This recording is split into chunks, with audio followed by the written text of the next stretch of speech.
America Israel కలిసి దాడులు చేస్తున్నాయి. కీలక స్థావరాలపై దాడులను 10 రోజులు ఆపుతున్నట్లు ట్రంప్ చెబుతున్న మాటలు క్షేత్రస్థాయిలో అమలు కావడం లేదు. ఇరాన్లోని న్యూక్లియర్ ప్లాంట్లపై భీకరంగా దాడులు చేసింది ఇజ్రాయెల్. ఈ దాడులపై ఇరాన్ తీవ్రంగా స్పందించింది. ఇజ్రాయెల్ తగిన మూల్యం చెల్లించుకోక తప్పదని ఇరాన్ హెచ్చరించింది. సిరియా, అబుదాబి, యుఏఈలపై ఇరాన్ క్షిపణులతో దాడి చేసింది. తీవ్ర స్థాయిలోనే యుద్ధం సాగుతోంది. ఇప్పట్లో ఆగే సూచనలు కనిపించడం లేదు. ఇక ఇరాన్ను అన్ని రకాలుగా ధ్వంసం చేశామని అమెరికా, ఇజ్రాయెల్ ప్రకటనలు చేస్తున్నా ఇరాన్ తన అమ్ముల పొదిలోని కీలక అస్త్రాలను ప్రయోగిస్తూనే ఉంది. ఫలితంగా సమస్య జటిలంగా మారుతోంది. ఇదే సమయంలో ఇరాన్ దిశగా అమెరికాకు చెందిన వేలాది మంది బలగాలు తరలిస్తున్నారు. భూతల యుద్ధానికి సిద్ధమవుతున్నట్లు లీకులు వస్తున్నాయి.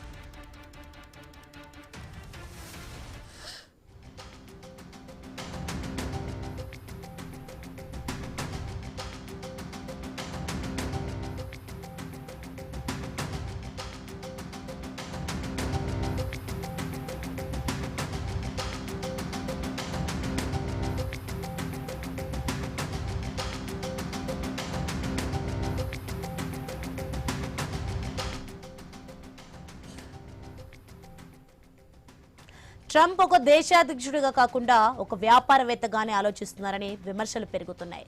అదే అధ్యక్షుడిగా ఆలోచించుంటే యుద్ధం వల్ల ఎదురయ్యే పర్యవసానాలు ఏంటి అనేది నిపుణులు సలహా తీసుకునేవారని, ఇప్పుడు అవేమీ లేకపోవడంతో పిచ్చోడి చేతులు యుద్ధంగా మారిపోయిందని వ్యాఖ్యలు వినిపిస్తున్నాయి.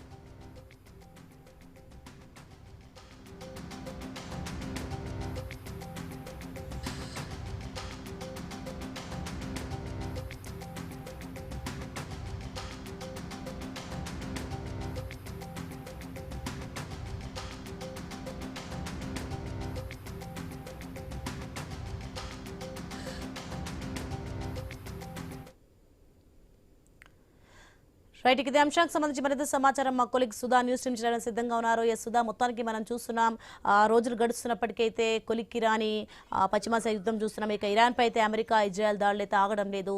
ఏం జరుగుతుంది ఏంటి? Right Soni, thank you. So మనం చూసుకోవచ్చు, ఈ రోజుటికి యుద్ధం ప్రారంభమై కూడా 29 రోజులు గడుస్తుంది. కానీ ఇప్పటి వరకు కూడా ఈ యుద్ధం ఒక కొలిక్కి వచ్చిందా అంటే ఇంకా అది పశ్చిమాసియా ఇంకా అగ్నిగుండంగా మారుతూనే కనిపిస్తుంది. ఎందుకంటే ఇటు ట్రంప్ యుద్ధాన్ని మేము ఆపుతున్నాం, దాడులు ఆపుతున్నాం అని చెప్పినప్పటికీ ఇంకా మొన్నటి వరకు 5 రోజులు ఆపాము, ఇంకా చర్చలు స్టార్ట్ చేసాం, ఇంకో 10 రోజులు కూడా కీలక స్థావరాల మీద మేము ఎటువంటి దాడులు కూడా చెయ్యం, మేము శాంతి చర్చల వైపే మొగ్గు చూపుతున్నామని చెబుతున్నప్పటికీ కూడా ఎక్కడ కూడా మాటల్లో ఉంది, అక్కడ చేతల్లో కనిపించట్లేదు. ఎందుకంటే మనం చూస్తూనే ఉన్నాం, ఈ మధ్య కాలంలో కూడా నిన్న ఈ రోజు మార్నింగ్ వరకు ఇప్పటి వరకు మనకి అందిన ఇన్ఫర్మేషన్ ప్రకారం కూడా ఇప్పటికీ కూడా అటు ఇరాన్ దాడులు చేస్తూనే ఉంది, అదేవిధంగా ఇజ్రాయెల్ కూడా దాడులు చేస్తూనే ఉంది. మరి ట్రంప్ చెప్తున్నట్టు ఈ శాంతి చర్చలు అసలు ఎక్కడ జరుగుతున్నాయి? అసలు ఈ యుద్ధంకి సంబంధించి ఇంకా ఎన్ని రోజులు ఇది కంటిన్యూ అయ్యే అవకాశం ఉంది? ఒకవేళ నిజంగానే ఇటు ఏమైనా అమెరికా నుంచి ఇటు ట్రంప్ ఏమైనా సరే ఈ యుద్ధానికి సంబంధించి శాంతి చర్చలు అసలు నడుపుతున్నారా, ఎవరితో మాట్లాడుతున్నారు, ఇరాన్ వైపు నుంచి ఎవరు ఈ చర్చల్ని ముందుకు తీసుకువెళ్తున్నారు అనే ఇన్ఫర్మేషన్ అయితే ఇప్పటి వరకు మనకి ఎక్కడా కూడా అందలేదు. కానీ ఇంకా శాంతి చర్చలు జరుపుతూనే ఉన్నామని చెబుతూ మాటల వరకు మాత్రమే అది పరిమితం చేశారు. పశ్చిమాసియా వ్యాప్తంగా కూడా ఇప్పటి వరకు కూడా మనం చూసుకుంటే న్యూక్లియర్ ప్లాంట్ల మీద కూడా, ఇరాన్ వాటర్ ప్లాంట్ల మీద కూడా ఇంకా దాడులు జరుగుతూనే ఉన్నాయి. ఒకవేళ ఈ దాడుల కనుక మరింత తీవ్రతరం అయితే ఏ విధంగా ఉండబోతున్న సిచ్యువేషన్ అయితే ఇప్పటి వరకు కూడా 29 రోజులుగా మొదటి రోజు నుంచే కూడా ఇటు మన సుప్రీం లీడర్ అయతుల్లా అలీ ఖమేనీని అక్కడ చంపిన రోజు, ఆయన మీద దాడులు చేసిన రోజు మొదటి రోజు జరిగింది. ఆ దాడుల తర్వాత కూడా ఇప్పటి వరకు కూడా ఇన్ని రోజులుగా అక్కడ సుప్రీం లీడర్ లేకపోయినా సరే, తర్వాత ముజ్తబా ఖమేనీ వచ్చినా సరే ఇప్పటి వరకు కూడా ఇంకా దాడుల్ని ఇంకా సమర్థవంతంగా ధీటుగా ఇటు ఇరాన్ ఎదుర్కొంటూనే ఉంది ఇజ్రాయెల్ వైపు నుంచి వస్తున్న దాడులకి సంబంధించి. అదేవిధంగా ఇటు గల్ఫ్ కంట్రీల మీద కూడా ఇరాన్ ఇటు ఇజ్రాయెల్ మీద మాత్రమే కాదు, ఇటు గల్ఫ్ కంట్రీల మీద కూడా పోరాడుతూనే ఉంది. అక్కడ ఉన్న ఆర్మీ బేసెస్, ఎక్కడ ఏవైతే అమెరికాకి సంబంధించిన ఆర్మీ బేసెస్ ఉన్నాయో అక్కడ వాటి మీద కూడా దాడులు చేస్తూ ఉంది. అదేవిధంగా ఎయిర్పోర్ట్ల మీద, పరిశ్రమల మీద ఇన్ని రోజులుగా కూడా ఈ యుద్ధంకి సంబంధించి మొత్తం కంటిన్యూ అవుతూనే ఉంది. ఇది ఎప్పటివరకు కంట్రోల్లోకి వస్తుంది, అసలు నిజంగా శాంతి చర్చలు నిజంగానే జరుగుతున్నాయా అనే విషయం అయితే ఇంకా తేలాల్సి ఉంది. ఇంకా అందుతున్న ఇన్ఫర్మేషన్ ప్రకారం ఇటైతే గ్రౌండ్ ఫోర్సెస్, ఇటు అమెరికా నుంచి వచ్చే గ్రౌండ్ ఫోర్సెస్ ఇంకా వస్తున్నాయి. ఇప్పుడు ఇరాన్ పై భూతల యుద్ధానికి సిద్ధమవుతుంది అనే ఇన్ఫర్మేషన్ కూడా, లీకులు కూడా అందుతున్నాయి. కానీ అది నిజంగా ఎంతవరకు నిజంగానే భూతల యుద్ధానికి నిజంగానే వెళ్ళబోతుందా, ఇప్పుడు అమెరికా సైన్యం అనేది కూడా ఇంకా మనకి క్లారిటీ రావాల్సి ఉంది.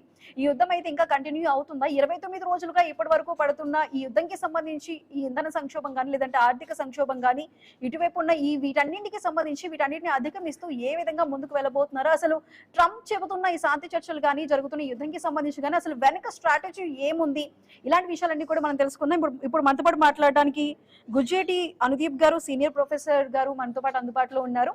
ఆయనతో మాట్లాడి మరిన్ని డీటెయిల్స్ తెలుసుకుందాం. అనుదీప్ గారు, నమస్కారం అండి. నమస్కారం. అనుదీప్ గారు ఇప్పుడు చెబుతున్నట్టు ఇటు గ్రౌండ్ ఫోర్సెస్ అయితే అమెరికా నుంచి ఇటు ఇరాన్ వైపు వస్తున్నాయి, భూతల యుద్ధం జరగబోతుంది, ఇది ఇంకాస్త మరింత తీవ్రమయ్యే అవకాశం ఉంది, శాంతి చర్చలు అనేవి కేవలం మాటల వరకు మాత్రమే పరిమితం అనే విషయం అయితే బయటకు వస్తుందండి. ఒకవేళ నిజంగానే అమెరికా సైన్యాన్ని దింపి భూతల యుద్ధానికి వెళ్ళబోతుందంటారా? అయితే మనం ముందు నుంచి చూసుకున్నా కూడా ప్రతిసారి ట్రంప్ మేము గెలుస్తున్నామని చెప్తూ వచ్చాడు. కానీ ఇది ఏ విధంగా గెలిచారనేది మనం అర్థం చేసుకోవాలి. ఒక యుద్ధం జరుగుతున్నప్పుడు మనకి పలు విషయాలు ఉంటాయి. ఒకటి ఇన్ఫ్రాస్ట్రక్చర్ ని డ్యామేజ్ చేయడము, వాళ్ళు చెప్పినట్టు రెజ్యూమ్ చేంజ్ చేయడం. ఒకవేళ ఇన్ఫ్రాస్ట్రక్చర్ డ్యామేజ్ చేయడం అంటే అవును వాళ్ళు గెలిచారు, కానీ వాళ్ళకి కావాల్సింది రెజ్యూమ్ చేంజ్ కూడా, ఇంకా న్యూక్లియర్, ముఖ్యంగా న్యూక్లియర్ మిసైల్స్, న్యూక్లియర్ టెక్నాలజీని కంట్రోల్ చేయడం కూడా. అయితే ఇక్కడ జరుగుతుంది ఒక వార్ ఆఫ్ అట్రిషన్, గెలవడానికి కాదు. వార్ ఆఫ్ అట్రిషన్ ఏ విధంగా జరుగుతుంది అంటే వాళ్ళ ఫోర్సెస్ ని మొత్తం డిస్ట్రాయ్ చేయడం, వాళ్ళకి సంబంధించిన టెక్నాలజీని, వాళ్ళకి సంబంధించిన వెపనరీని మెల్లమెల్లగా దాడులు చేసుకుంటూ వెళ్ళడం. దానిలో భాగంగానే వాళ్ళు గ్రౌండ్ ఫోర్సెస్ ని పంపించాలని చూస్తున్నారు. ఇప్పటికి అఫీషియల్ కన్ఫర్మేషన్ రాకపోయినా కూడా మనకి 2000 సోల్జర్స్ ని గల్ఫ్ దేశాలకి పంపిస్తున్నట్టు, ముఖ్యంగా వాళ్ళ సెకండ్ ఎయిర్ బోర్న్ డివిజన్ నుంచి పంపిస్తున్నట్టు మనకు తెలుస్తుంది. కానీ అట్ ద సేమ్ టైం మనకి ఇరాన్ కూడా మేము ఎలాంటి గ్రౌండ్ ఇన్వేషన్ కి మేము రెడీగా ఉన్నామని కూడా చెప్తుంది. సో ఒకవేళ వాళ్ళు అఫీషియల్ గా కన్ఫర్మ్ చేస్తే అది ఇంకా ఈ యుద్ధం ఇంకా కొనసాగే అవకాశం ఉంటుంది. అనుదీప్ గారు, ఇటు యెమెన్ నుంచి కూడా హౌతీలు ఇటు ఇజ్రాయెల్ మీద బాలిస్టిక్ మిసైల్స్ తో దాడులు అనేవి చేస్తున్నారు. ఇది నిజంగా కూడా ఇప్పుడు యెమెన్ నుంచి కూడా ఇప్పుడు దాడి కనుక జరిగితే ఇప్పుడు ఇజ్రాయెల్ ఎటువంటి స్టెప్ తీసుకోబోతుంది? ఇప్పుడు తిరిగి యుద్ధాన్ని ఇంకా కంటిన్యూ చేయబోతుందా? అవును, హౌతీస్ బాలిస్టిక్ మిసైల్స్ ని ఉపయోగించారు ఇజ్రాయెల్ మీద. చాలా రీసెంట్ డెవలప్మెంట్. అయితే మనము ఒకవేళ ముందు చూసుకున్నా కూడా ఇజ్రాయెల్ కార్డ్స్ ఏం చెప్పారు అంటే మేము ఈ వార్ ని ఇంటెన్సిఫై చేస్తాం, మేము ఎక్కడ తగ్గించాలని చూడట్లేదు. సో ఎప్పుడైతే హెజ్బుల్లా వాళ్ళు దాడి చేస్తారు ఇజ్రాయెల్ మీద, ఇప్పుడు హౌతీస్ దాడి చేస్తున్నారు. సో బేసిక్ ఏమైతుందంటే ఇప్పుడు ఇరాన్ కి సంబంధించిన ప్రాక్సీస్ అందరూ యాక్టివ్ అవుతున్నారు. సో ఒకవేళ ఇదే గనక కొనసాగితే అండ్ గ్రౌండ్ ట్రూప్స్ కూడా వస్తే, సో ఇది ఇంకా కొనసాగే అవకాశం ఉంది.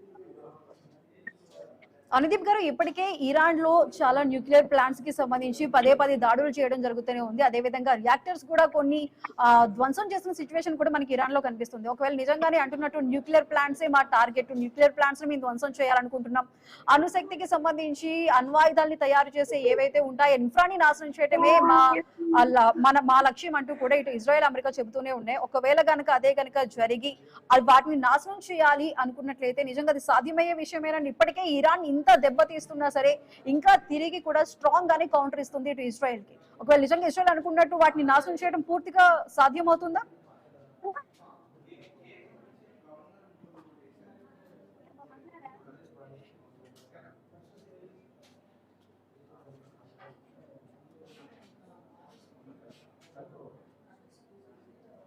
సో మనం చూస్తున్నాం ఎన్ని రోజులు బట్టి కూడా 29 రోజులు బట్టి కూడా యుద్ధం నడుస్తూనే ఉంది. దాదాపు 4 వారాల పాటు కంటిన్యూ అయిన తర్వాత కూడా ట్రంప్ ప్రకటించింది ఏంటంటే మేము యుద్ధాన్ని ఆపబోతున్నాం. ఎందుకంటే ఒక్కొక్కసారి మాట్లాడుతున్న మాటలు ఒక్కొక్క విధంగా మనకి వినిపిస్తూనే ఉన్నాయి, మనం వింటూనే ఉన్నాం. ఎందుకంటే యుద్ధాన్ని మేము ఆపుతున్నాం, యుద్ధం మా కంట్రోల్లోకి వచ్చేసింది, మేము ఇరాన్ మీద విజయం సాధించేసామని ఒక పక్కన చెబుతూనే ఉన్నారు. అయినా సరే ఇంకా ఇరాన్ మీద యుద్ధాన్ని కంటిన్యూ చేస్తానే ఉన్నారు. ఒక పక్కన చర్చలు అంటున్నారు, ఒక పక్కన మిసైల్స్ ప్రయోగిస్తున్నారు. అదేవిధంగా ఇరాన్ కూడా ఇటువంటి ఈ హెచ్చరికలకు కానీ బెదిరింపులకు కానీ బెదరకుండానే ధీటుగానే సమాధానం ఇస్తూ ఉంది. ఒక పక్కన తన దేశం నాశనం అవుతున్నా సరే ఇటు దాడులు కూడా తిరిగి దాడులు చేసి తన శక్తి సామర్థ్యాన్ని అయితే ఇంకా ప్రపంచ దేశాలన్నిటికీ కూడా చూపిస్తూనే ఉంది. సో దీనికి సంబంధించి అనుదీప్ గారు, ఇప్పుడు మనం మాట్లాడుకున్నట్టు ఒక నిజంగా ఈ అణ్వాయుధ కేంద్రాల్ని నిజంగానే ఇజ్రాయెల్ టార్గెట్ చేయగలదా, దాన్ని ధ్వంసం చేయగలదంటారా అండి? అయితే ఒకవేళ నిజంగానే వాళ్ళ ఉద్దేశం ఆబ్జెక్టివ్ న్యూక్లియర్ ఫెసిలిటీస్ మీద అటాక్ చేయడము, ఆ ఇన్ఫ్రాస్ట్రక్చర్ ని కంప్లీట్ గా డిస్టెబిలైజ్ చేయడము అనుకుంటే February 27 ఒమన్ తో నెగోషియేటింగ్ జరిగినప్పుడే వాళ్ళు ఒప్పుకున్నారు, మేము ఎలాంటి ఎన్రిచ్మెంట్ కార్యక్రమాలు చేపట్టము, మేము ఐఏఈని ఫెసిలిటేట్ చేస్తాము అని కూడా చెప్పింది. ఒకవేళ అదే ఉద్దేశం అయి ఉండుంటే ట్రంప్ అప్పుడే యాక్సెప్ట్ చేసేవారు, అప్పుడే చెప్పేవారు మేము ఎలాంటి యుద్ధానికి వెళ్ళము, మేము నెగోసియేషన్స్ ని కంటిన్యూ చేస్తామని. కానీ మనం ఏం చూసాం, 28 ఫిబ్రవరికి అటాక్స్ స్టార్ట్ అయిపోయాయి. ఒకవేళ నిజంగా వాళ్ళ ఉద్దేశము న్యూక్లియర్ ఫెసిలిటీస్ ని డిస్ట్రాయ్ చేయడము, యురేనియం ఎన్రిచ్మెంట్ ని ఆపడము అయితే వాళ్ళు చెప్పిన 15 పాయింట్స్ ఏదైతే పంపించారు పాకిస్తాన్ కి ఇరాన్ తోటి నెగోషియేట్ చేయడానికి అని చెప్పారో దాంట్లో ఉన్న 7 నుంచి 8 పాయింట్స్ న్యూక్లియర్ మీదనే ఉన్నాయి. ఒకవేళ నిజంగా వాళ్ళ ఉద్దేశం ఆబ్జెక్టివ్ న్యూక్లియర్ మీద అయి ఉంటే 27 తారీఖు రోజే అది ఆగిపోయి ఉండాల్సింది, కానీ జరగలేదు. మనం గుర్తుపెట్టుకుంటే మనం మనకి తెలిసిన విషయం ఏంటిదంటే ఇరాన్ లో ఉన్న ఒకే ఒక commercial nuclear power plant Bashar. అయితే దానికి వీళ్ళు ఒకవేళ యురేనియం ఎన్రిచ్మెంట్ ని ఆపితే మేము దానికి న్యూక్లియర్ ఫ్యూయల్ ని సప్లై చేస్తామని కూడా చెప్తుంది. అయితే ఒకవేళ ఇవే 15 పాయింట్స్, ఇవే 7 నుంచి 8 పాయింట్లు 27 తారీఖు ఫిబ్రవరి రోజు చెప్పి ఉండుంటే వాళ్ళు యాక్సెప్ట్ ఒమాన్ నెగోషియేటర్ కూడా చెప్పాడు, మేము వాళ్ళు యాక్సెప్ట్ చేశారు, ఎలాంటి యుద్ధం అవసరం లేదు ఇప్పుడు అని. కానీ ట్రంప్ వినలేదు. సో ఇది ఒక్క న్యూక్లియర్ ఫెసిలిటీస్ మీద మాత్రమే కాదు, complete control, complete Gulf region, ఆ రీజియన్ ని మొత్తం కంట్రోల్ చేయడానికి వాళ్ళ ఆబ్జెక్టివ్ అనేది మొత్తం ఆ రీజియన్ ని కంట్రోల్ చేయడం, ఎస్పెషల్లీ ఇరాన్ ని కంట్రోల్ చేయడం. అనుదీప్ గారు, ఇప్పుడు మనం మాట్లాడుకుంటే ఇప్పుడు ఏప్రిల్ 6 వరకు కూడా మనకి ఉన్న ఈ 10 days కూడా మేము కీలక స్థావరాల మీద దాడులు ఆపేస్తామని చెబుతూనే ఉన్నారు. కానీ ఇప్పటికీ మనం చూసుకోవచ్చు ఇంకా మిగిలిన వాటిపై కూడా ఇంకా దాడులు జరుగుతూనే ఉన్నాయి. అసలు నిజంగానే ఈ ఏప్రిల్ 6 తర్వాత కనుక దాడులు ఆపకపోతే మేము ఇంకాస్త తీవ్రతరంగా దాడులు చేసే అవకాశం ఉందంటూ కూడా చెప్తున్నారు. అసలు పక్కన ఆపేమని చెబుతూనే పక్కన దాడులు చేస్తూ మరింత తీవ్రతరం కూడా చేస్తామని చెప్తున్న ఈ వ్యాఖ్యల వెనక అసలైన వ్యూహం ఏముంటుందంటారండి? ముందుగా చెప్పినట్టు ఒక వార్ ఆఫ్ అట్రిషన్ అనేది ఎందుకు చేస్తారు అంటే ఒక దేశానికి సంబంధించిన అన్ని రకాల ఎబిలిటీస్ ని నాశనం చేయడానికి, మిసైల్స్ కానీ, న్యూక్లియర్ ఫెసిలిటీస్ కానీ, పవర్ ఇన్ఫ్రాస్ట్రక్చర్ కానీ, ఆయిల్ కానీ, అన్ని విధాలుగా. సో ఎప్పుడైనా కూడా ఒక యాక్టివ్ వార్ జరుగుతున్నప్పుడు వాళ్ళు మేము 5 days మేము నెగోషియేట్ చేస్తాము, ఒక 5 రోజులు మేము ఆపేస్తాము, 10 రోజులు మేము ఆపుతాము, సీజ్ ఫైర్ వేసుకుంటాము అన్న టైంలో ఏముంటుంది అంటే వాళ్ళ బలగాలని మోహరింపు జరుగుతుంది. అప్పుడు వాళ్ళు అన్ని విధాలు వాళ్ళ మిసైల్స్ డిప్లాయ్ అయి ఉండుంటే వాటిని ప్రొక్యూర్ చేసుకోవడానికి, వాటిని మళ్ళీ బలోపేతం చేసుకోవడానికి, ఒక న్యూ స్ట్రాటజీని తీసుకురావడానికి ఇలాంటి ఒక టైం పీరియడ్ ని యూజ్ చేస్తారు. సో ఇప్పుడు ముఖ్యంగా ట్రంప్ చెప్తున్న దాని ప్రకారం, లేకుంటే యుఎస్ ఇజ్రాయెల్ చెప్తున్న దాని ప్రకారం చూస్తుంటే వాళ్ళు నెగోసియేషన్స్ కి వెళ్తున్నామని చెప్తున్నారు, కానీ అట్ ద సేమ్ టైం వాళ్ళు వాళ్ళ బలగాల్ని మోహరిస్తున్నారు. Same war of attrition principles ఏవైతే ఉన్నాయో వాటినే వాళ్ళు ఫాలో అవుతూ వస్తున్నారు. ఇప్పుడు మనం చూసుకుంటే ఇవేవైతే వీళ్ళు మాట్లాడుతున్నారో నెగోసియేషన్, డిప్లొమసీ, ఇవన్నీ కూడా మనకి ఒక ఫ్రంట్ ఫేస్ మాత్రమే. దాని వెనకాల వాళ్ళు చేసే వాళ్ళ స్ట్రాటజీస్ ఇంకా కొనసాగుతూనే ఉన్నాయి. అనుదీప్ గారు, ఇప్పుడు హర్మోజ్ మీద అధికారం కోసం అమెరికా ఇంత పట్టుబడుతుంది, దానికోసమే ఈ దాడుల్ని ఇంకా ఇంత తీవ్రతరం చేస్తుందనే మాటలు మనకి వినిపిస్తూనే ఉన్నాయి. దానికోసం హర్మోజ్ మీద అధికారం అమెరికాకు కావాలంటూ కూడా ఈ దాడులు జరుగుతున్నాయని మనం విన్నాం. కానీ నిజంగానే హర్మోజ్ మీద అధికారం అమెరికాకు వెళ్లే అవకాశం ఉందా? అసలు ఇరాన్ వదిలే ప్రసక్తి ఉంటుందంటారా? అయితే ఇది యాక్చువల్ గా ఈ యొక్క విషయం మనకి కొత్తగా కనిపించింది, ఎందుకంటే ఇది కంటిన్యూస్ గా జరుగుతుంది. వెనెజులా మీద అటాక్ చేసి మదురోని ఎప్పుడైతే వాళ్ళు క్యాప్చర్ చేశారో అప్పటి నుంచి కూడా అదే ఉంది. ఇన్ఫాక్ట్ ట్రంప్ ఓపెన్ గా చెప్పాడు, ఇప్పుడు వెనెజులా ఆయిల్ ని మొత్తం మేము కంట్రోల్ చేస్తున్నామని. ఒకవేళ ఇది ఆయిల్ కంట్రోలింగ్ గేమ్ అయితే అక్కడ వెనెజులా తద్వారా ఏమైపోయింది, వెనెజులా నుంచి చైనాకి వెళ్ళే ఆయిల్ ఆగిపోతుంది. ఇప్పుడు ఒకవేళ ఇరాన్ ని కంట్రోల్ చేసి స్ట్రైట్ ఆఫ్ హార్మోజ్ ని కంట్రోల్ చేయాలి అనుకుంటే అక్కడి నుంచి చైనాకి వెళ్ళే ఆయిల్ కూడా ఆగిపోతుంది. సో బేసిక్ గా వాళ్ళు ముఖ్యమైన రెండు చోక్ పాయింట్స్ ని వాళ్ళు కంట్రోల్ చేస్తున్నారు, ఒకటి వెనెజులా దగ్గర, ఒకటి ఇరాన్ దగ్గర. ఒకవేళ అది వాళ్ళ ఉద్దేశం అయిండుంటే వాళ్ళు ఆల్రెడీ ఆ ప్లాన్ ప్రకారం వెళ్తున్నారు. కానీ ఇప్పుడున్న దాని ప్రకారం, ఇప్పుడున్న ఇరాన్ కి సంబంధించిన ప్రాక్సీస్ యాక్టివేట్ అవ్వడము, ఇరాన్ ఇన్ని రోజులు 25+ రోజులు అయినా కూడా వాళ్ళు బలోపేతంగా వాళ్ళ అలీస్ మీద దాడి చేయడము, ఏ విధంగా కూడా రిజిమ్ చేంజ్ జరగకపోవడము చూస్తుంటే ఈ మధ్యలో ఎప్పుడు కూడా స్ట్రైట్ ఆఫ్ హార్మోజ్ కంప్లీట్ గా అమెరికా చేతిలోకి వెళ్లే అవకాశం అయితే లేదు. అనుదీప్ గారు, ఇటు ఇరాన్ చూసుకుంటే మన టెల్ అవీవ్ మీద కూడా భీకర దాడులు చేస్తూనే ఉంది, ఇటు ఇజ్రాయెల్ ని కూడా దాడులతో వణికిస్తున్న సిచ్యువేషన్ ఉంది. ఈ ఇరాన్ ని ఇంకాస్త ఇజ్రాయెల్ మీద దాడులు ఇంకా తీవ్రతరం చేయబోతుందా? ఇంకాస్త ఉన్న సరికొత్త ఆయుధాలని బయటికి తీస్తుంది, ఇప్పుడే యుద్ధం ఇంకా తీవ్రతరం అవుతుందనే మాటలు మనకి వినిపిస్తూనే ఉన్నాయి. ఈ లీకులకు సంబంధించి నిజంగానే ఇంకా అత్యంత శక్తివంతమైన అణ్వాయుధాలు ఇరాన్ దగ్గర ఉన్నాయా? వాటిని ఇప్పుడు ప్రయోగించబోతుందంటారా? అణువాయుధాలు ఐ డోంట్ థింక్ సో అండి, అణువాయుధాలు లేవు. కానీ వాళ్ళ దగ్గర ట్రెడిషనల్ బాలిస్టిక్ మిసైల్స్ ఇవన్నీ ఉన్నాయి. ఇన్ఫాక్ట్ యాక్చువల్లీ ఈ యుద్ధంలోనే వాళ్ళు కొత్త ఆయుధాలను కూడా బయటికి తీసి ఉపయోగించారు ఇజ్రాయెల్ మీద.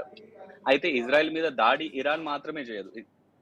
వాళ్ళు ప్రకటించిన ఏదైతే మోర్నింగ్ పీరియడ్ అని అంటారో, ఖమేనీ చనిపోయిన తర్వాత, వాళ్ళ సుప్రీం లీడర్ చనిపోయిన తర్వాత వాళ్ళ ఆ మోర్నింగ్ పీరియడ్ లో ఏముంటుందంటే ప్రతి ఒక్క మేల్ ఎవరైతే ఉంటారో వాళ్ళు వాళ్ళ ఎనిమీస్ మీద దాడి చేయాలి అన్న ఒక ఆబ్జెక్టివ్ కూడా ఉంటుంది. ఎప్పుడైతే వాళ్ళు సుప్రీం లీడర్ ఖమేనీ చనిపోయిన తర్వాత మౌనింగ్ పీరియడ్ ఇచ్చారు, సో దాని భాగంగానే ఆ పిలుపు ప్రకారంగానే హెజ్బోలా అటాక్ చేసింది. ఆ తర్వాత ఇప్పుడు హౌతీస్ అటాక్ చేస్తున్నారు. మెల్లమెల్లగా ఇరాక్ లో ఉన్న ప్రాక్సీస్ కూడా అటాక్ చేయడం స్టార్ట్ చేస్తారు. అది వాళ్ళు ఎక్కడ యూజ్ చేస్తారంటే గ్రౌండ్ లెవెల్లో.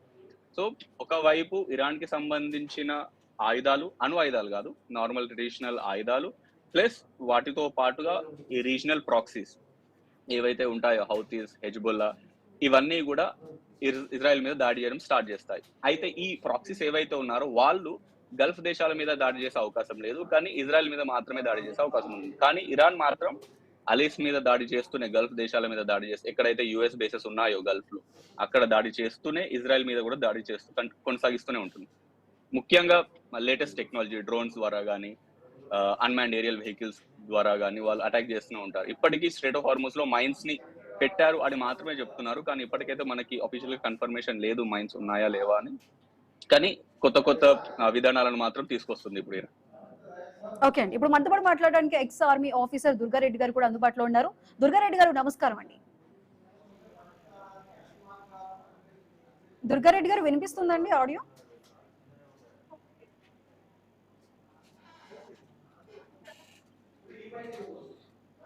దుర్గారెడ్డి గారు వినిపిస్తుందండి? నా ఆడియో క్లియర్ గా ఉందండి మీకు? వస్తుంది మేడం, వస్తుంది, ఆడియో వస్తుంది. దుర్గారెడ్డి గారు, ఇప్పుడు మనకి అమెరికా విదేశాంగ మంత్రి మార్క్ రూబియో చెప్పిన దాని ప్రకారం ఇంకా యుద్ధం ఇంకా కొన్ని వారాల్లోనే ముగియబోతుంది. దీనికి సంబంధించి ఎక్కడ గ్రౌండ్ ఫోర్స్ ఏమి యూజ్ చేయాల్సిన అవసరం లేదు, వ్యూహాత్మకమైన చర్యల ద్వారా మాత్రమే మేము ఇరాన్ ని లొంగ తీసుకోబోతున్నాం అనే ప్రకటన చేశారు. ఇప్పుడు నిజంగా ఇంత భీకరమైన దాడులు, ఈ 29 రోజులుగా ఇంత భీకరమైన దాడులు ఇరాన్ మీద చేస్తున్నా సరే లొంగండి, ఇంకా వ్యూహాత్మక చర్యల ద్వారా అంటే ఇంకా ఏ విధంగా ఇటు ముందుకు వెళ్ళబోతున్నారండి? తప్పకుండా అండి, అమెరికా అనౌన్స్ చేసిందంటే మనం నమ్మశక్యంగా లేదు. ఎందుకు అంటే ప్రతి ఒక్కరు కూడా ఆధిపత్య పోరు చూపించుకోవడం కోసం ముందుకు వెళ్తున్నారు. ఇరాన్ మీద ముందు మనం బేసిక్ గా ఆలోచిస్తే, మామూలుగా కింద నుంచి వెళ్దాం. యుద్ధం ఎందుకు మొదలైంది అసలు ఆ పాయింట్ మీదకి వెళ్తే అక్కడ ప్రజలు ఎంత అసంతృప్తితో ఉన్నారు. ఆయన ఖమేనీ గారిని చంపవలసిన అవసరం ఇజ్రాయెల్ దేశానికి కానీ అమెరికాకి కానీ ఎందుకు వచ్చింది? అక్కడి నుంచి వెళ్తే ఆయన అక్కడ ఆధిపత్య పోరు దిశకెత్తిపోయారు ప్రజలు. ఆ స్టేజ్ నుంచి ఇప్పటికీ అంతమయ్యాక ఒక్కసారి యుద్ధం స్టార్ట్ అయిన తర్వాత ఎంత బేగా ఆగిపోతుంది అంటే, ఆగిపోతే మంచిది, అందరూ ఆగిపోదామని కొనుక్కుందాం. ఎందుకంటే ప్రపంచ దేశాల్లో ఆయుధాల ద్వారా కానీ, క్షిపణుల ద్వారా కానీ అన్ని రంగాల్లో కూడా ఇజ్రాయెల్, అమెరికా రెండు కూడా డెవలప్ అయ్యాయి. దాంతో మన భారతదేశం కూడా దిటదిటగా ఉంది. కానీ ఇలాంటి సమయంలో భారతదేశం ప్రతిష్టంగా ఉండడం నిజంగా మంచి పని చేశారు. ఇంకా యుద్ధం ఆగిపోవాలని అందరూ కోరుకుంటున్నాం. ఇప్పటికీ మనం వాట్సాప్ లో కానీ, సోషల్ మీడియాలో కానీ పరోక్షంగా చూస్తున్నాం ఎంత వినాశనం అయింది, అక్కడ ఎంత అల్లాడిపోతున్నారు. ఇది మనం ఆగాలనే కోరుకుంటున్నాం, ఆగాలి. మన అమెరికా విదేశాంగ మంత్రి గారు చెప్పినట్టు మరికొద్ది రోజులు ఆగిపోతే మంచిది. ఏంటంటే ఇప్పుడు మనం ట్రంప్ గారు చేస్తున్న సరే తప్ప ఒప్ప అని ఆలోచించడం కన్నా ఎంత డెవలప్మెంట్ అయిందో, మనం ఎంత డెవలప్మెంట్ చేస్తున్నామో క్షిపణులు అంతే డెవలప్మెంట్ అంతే ఖర్చు ఈ వినాశానికి కూడా ఖర్చు పెడుతున్నారు. అది మనం గ్రహించట్లేదు. ఏదైతే డెవలప్ అయింది అనుకుంటున్నామో అన్డెవలప్మెంట్ కూడా అంతే చేస్తుంది. క్షిపణులు ఎందుకండి? దేశాన్ని నాశనం చేసుకోవడానికే కదా. దాన్ని ఏదో మిస్యూజ్ అవుతున్నాయని అనుకోవాలి. మన ఆధిపత్య పోరు చూపించడం కోసం ఉపయోగిస్తున్నారు తప్ప దీనికి ఇంకెందుకు కాదని నా ఉద్దేశం. సో అత్యంత త్వరగా ముగించాలని కూడా కోరుకుంటున్నాను. దుర్గారెడ్డి గారు, ఇటు హర్మోజ్ ని క్లోజ్ చేయడం వల్ల మిగిలిన దేశాల నుంచి ఒత్తిడిని తట్టుకోలేక ఈ శాంతి చర్చలు మేము దాడులు ఆపుతున్నామంటూ ట్రంప్ ప్రకటించారనే మాట కూడా మనకి వినిపిస్తుంది. ఒకవేళ నిజంగానే ఇటువైపు 100% ఇప్పుడు హర్మోజ్ మూసి దాని వల్ల మనకు రావాల్సిన ఏదైతే ఉందో ఆయిల్ అన్ని కూడా ఇబ్బంది పడతాయి కదా, మిగతా దేశాలు కూడా ఇబ్బంది పడతాయి. 100% అది మీరు మనం గ్రహించాల్సిందే. ఎందుకంటే ఒక వే ఆపేశారు అంటే అది ఇంకా మిగతా దేశాలు కూడా ఇబ్బంది. అమెరికా మీద కంపల్సరీ ఒత్తిడి పడుతుంది. ఇప్పుడు మనం ఇంకోటి ఏంటంటే, ఏ ప్రజలైతే అమెరికా ప్రజలు ఓట్లు వేసి గెలిపించారో ఈ రోజు సర్వే చూస్తే అక్కడే 59% ప్రజలు అసంతృప్తితో ఉన్నారు మన అమెరికా అధ్యక్షుడి మీద. అంటే వాళ్ళ తిరుగుబాటుదల మొదలైంది ఇంటర్నల్ గా అమెరికాలో. ఇదే నిదర్శనం. ఏ న్యూస్ అయినా ఫోర్బ్స్ తాలూకా మీరు చూసారా? ఫోర్బ్స్ తాలూకా న్యూస్ అందులో ఆయన మీద కూడా వ్యతిరేకత, లోకల్ ప్రజలే వ్యతిరేకత చూపిస్తున్నారు. 59% ప్రజలు అటు లోకల్లో ట్రంప్ మీద వ్యతిరేకతను చూపిస్తూనే ఉన్నారు. 100% చూపిస్తున్నారు. మనం న్యూస్ లో వస్తుంది, ఏ న్యూస్ వచ్చినా అది మనం ఫేక్ అనుకోవడానికి లేదు. ఎందుకంటే ఎప్పుడైతే ఆధిపత్యం కావాలి, నేనే లీడరు, ప్రపంచానికి నేనే ఆధిపత్యం చేయాలని ఎప్పుడైతే ఊరిపోతుందో, మీరు గత చరిత్ర చూసుకోండి, హిట్లర్ నుంచి చూసుకోండి, హిట్లర్ కూడా అలాగే చేసేవారు. అవన్నీ కూడా తినక మునకలే మాకు ఎవరికి కనబడకుండా పొలిపారు. మళ్ళీ గమనారం ఏంటంటే మన అమెరికా అధ్యక్షుడు గారు శాంతి మేరకు బహుమతి ఇవ్వాలని అడగడం కూడా గమనారం. సరేలేండి, ఏదైనా మనం మనం తటస్థంగా ఉన్నాం. భారతదేశం ప్రధానమంత్రి గారు తీసుకున్న చర్య మంచి చర్య, చాలా బ్యాలెన్స్డ్ గా వెళ్తున్నారు. ఇప్పుడు మన భారతదేశంలో ఉన్న పౌరులు మన నాయకత్వాన్ని చూసి గర్వపడే సమయం ఆసన్నమైంది. ఎవరైతే అసంతృప్తిగా ఉండేవారో నాకు అది రాలేదు ఇది రాలేదని ఒక్కసారి చూడండి, ప్రశాంతంగా అన్ని జరుపుకుంటున్న దేశం ఏదైనా ఉంది అంటే ఇప్పుడు 190 దేశాలు భారతదేశం మాత్రమే ఉంది. మనకంత ఏదైతే సోషల్ మీడియాలో చూపిస్తున్నారో గ్యాస్ లేదు అది లేదు అన్ని అంటే కొన్ని బిజినెస్ పరంగా అయితే ఇబ్బంది పడుతున్నారేమో కానీ గృహపరంగా అయితే ఎవరు ఇబ్బంది పడట్లేదని నేను అనుకుంటున్నాను.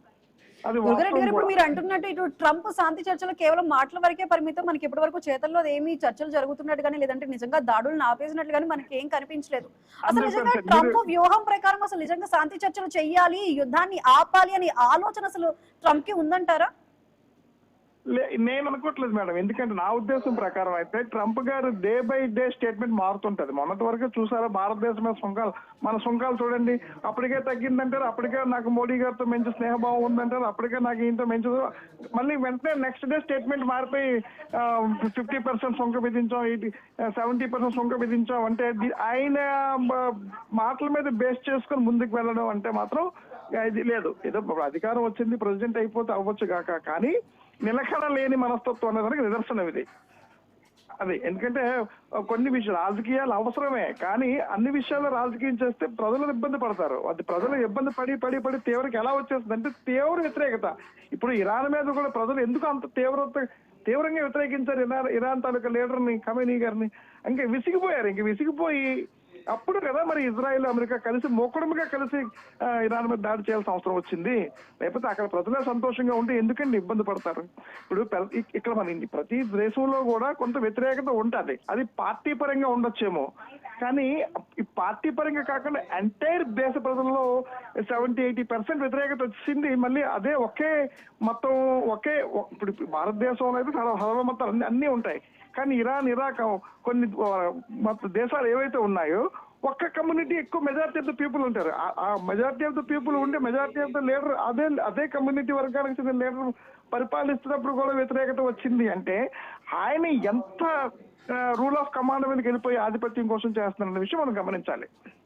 ఓకే అండి, అనుదీప్ గారు ఇందాక మనం మాట్లాడుకున్నట్టు ఇటు ఇరాన్ ఇజ్రాయెల్ మీద దాడులు మాత్రమే కాదు, నెక్స్ట్ ఇటు గల్ఫ్ కంట్రీస్ మీద కూడా భీకర దాడులే చేస్తూ ఉంది. ఇటు సౌదీ అరేబియాలో కూడా లేటెస్ట్ గా కూడా నిన్న జరిగిన దాడికి సంబంధించి కూడా ఇటు ఎయిర్ బేస్ మీద కూడా దాడులు నిర్వహించింది. దాంట్లో ఎక్కడైతే రీఫిల్ కి సంబంధించి ఉంటుందో పెట్రోల్ రీఫిల్ కి సంబంధించింది అది కూడా ఆ ఎయిర్ క్రాఫ్ట్ లు కూడా రీఫిలింగ్ కి సంబంధించిన ఎయిర్ క్రాఫ్ట్ లు కూడా దెబ్బతిన్నాయన్న వార్త అయితే మనకు అందుతుంది. నిజంగానే ఇటు గల్ఫ్ కంట్రీల మీద ఇంకాస్త దాడులు తీవ్రతరం చేసే అవకాశం ఉంటుందండి? ఖచ్చితంగా అండి. ఒకవేళ ఈ యుద్ధం ఇప్పుడు ఆగకపోతే, ఒకవేళ మీరు అన్నట్టు నెగోసియేషన్స్ వాళ్ళు నిజంగానే జరపకపోతే, అట్ ద సేమ్ టైం ఒకవేళ వాళ్ళు నిజంగానే గ్రౌండ్ ట్రూప్స్ ని తీసుకొని వస్తే ఈ దాడులు ఏవైతే ఉన్నాయో ముఖ్యంగా గల్ఫ్ కంట్రీస్ మీద, ప్రతి ఒక్క గల్ఫ్ కంట్రీ ఎక్కడెక్కడ అయితే యుఎస్ బేసెస్ ఉన్నాయో ముఖ్యంగా అక్కడ అటాక్స్ జరిగే అవకాశం చాలా ఎక్కువ ఉంది. ఒకవేళ ప్రాక్సీస్ అటాక్ చేయకపోయినా కూడా ఇరాన్ డైరెక్ట్ గా అటాక్ చేసే అవకాశం ఉంది.